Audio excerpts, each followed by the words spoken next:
So ayun, good morning uli mga kagwapo. Gagawa po tayo uli ng lubid dahil meron pong order sa atin. Ang haba nga po pala ng aking ginawang lubid para gawing busal o sakima. Isang isang di pa mahigit. Halos isang di pa ka muna. Ayan. Oh. Halos tatlong ruler ka muna. So ayun yung gitna, ito, dito po, nakatali po siya. Ayan, nakatali po siya para mahigpit po tayong magkukan, magtitinis. Ito po yung kanan, ito po yung kaliwa na mahabang lubid. O, ayan. Isang dipa, kauna. Start tayo mga kagwapo. So ayun, ito yung sentro. Ipapasok po natin, dito po magagaling sa ilalim.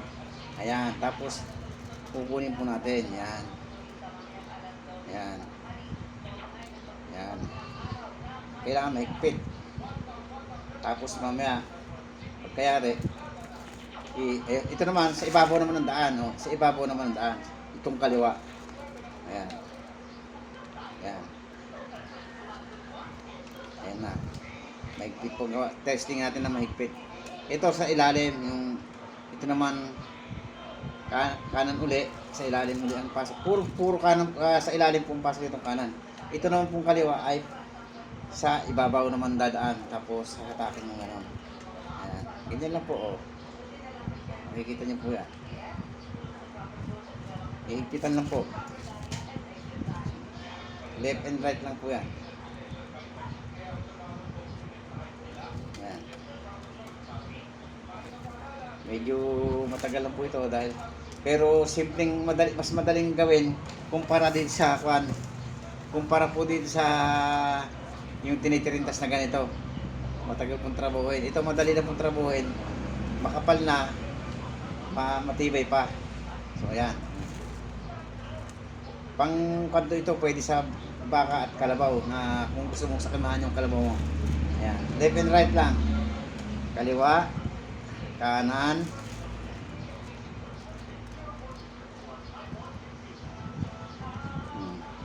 kita mo lang para hatak yan. Para magandang pagkalubid. Left, right, sana masundan nyo po. Left and right, kaliwa uli, kanan, bibilisan natin ng konti. Kaliwa, pero kailangan nakakuha ganyan para maganda. Ayan o. Diba? Naka-start na tayo. Ayan o.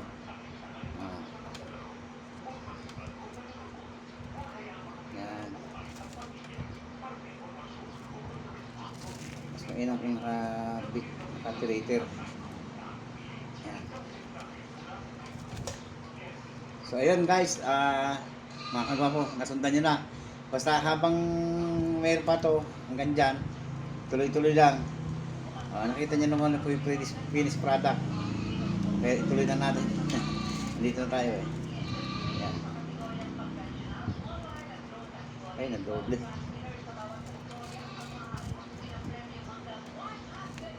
Kaliwa kanan, kaliwa kanan.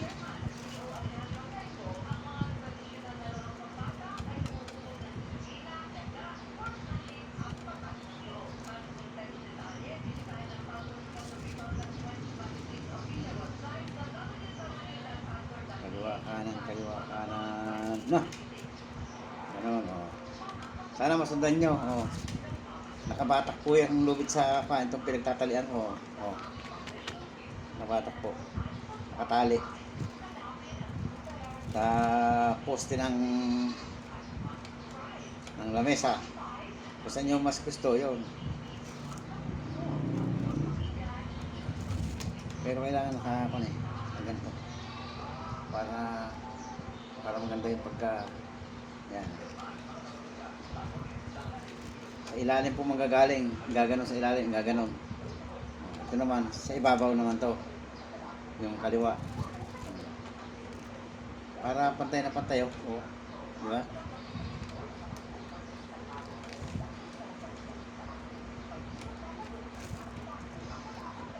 Sakto po ito pang sakay man to, isang halos 3 ruler po ang inyong sukatin. Pwede rin po yung mas maliit dito na lubid kung mas maliit na baka po yun yung gagawin. Kung malaki na, pwede rin po ito para matibay.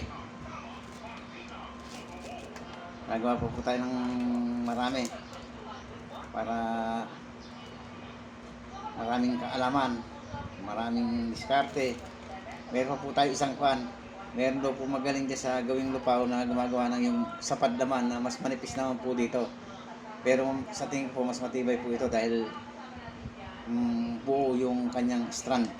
Yung po kasi ginaganito yata yun. Kumbaga binabaklas.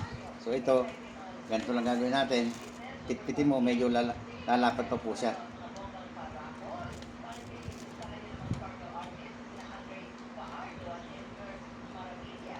Ayan, malapit na pong mayari ito.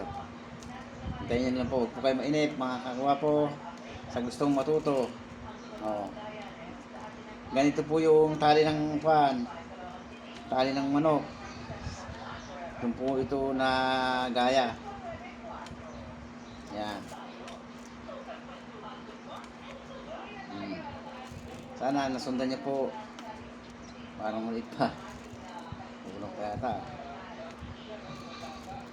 Pero pwede na ito pang maliit na baka.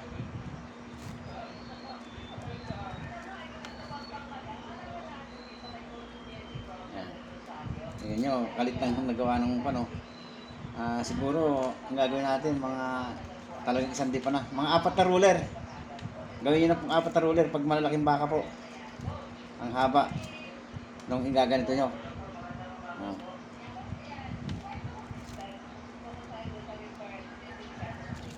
Yan. So ayan, nagawa na natin. Medyo maiksi nga lang talaga. Pero pwede po natin i-ikon yan. I-adjust para kumaba. Ayan. Ayan o. Pwede lang pala. O ayan. O, kumaba na siya. Pwede po siyang ihimasin na ganun pataas para tanggalin natin sa pagkatali. Di ba? Ang haba 3 ruler na po ito. 3 ruler. Sakto lang po sa isang torete. Pang torete. Ayan.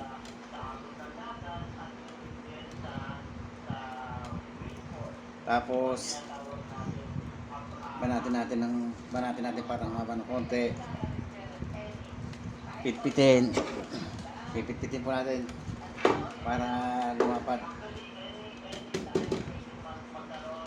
Ganito lang po pagpitpita.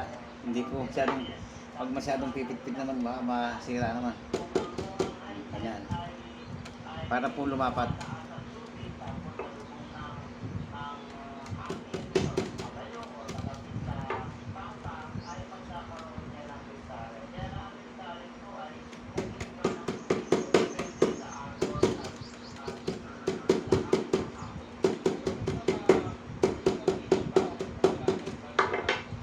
Ayun, nagawa na naman tayo ng isa. Pang sakima. Sana masundan nyo mga kagwapo ang technician yung vlogger. Magandang buhay.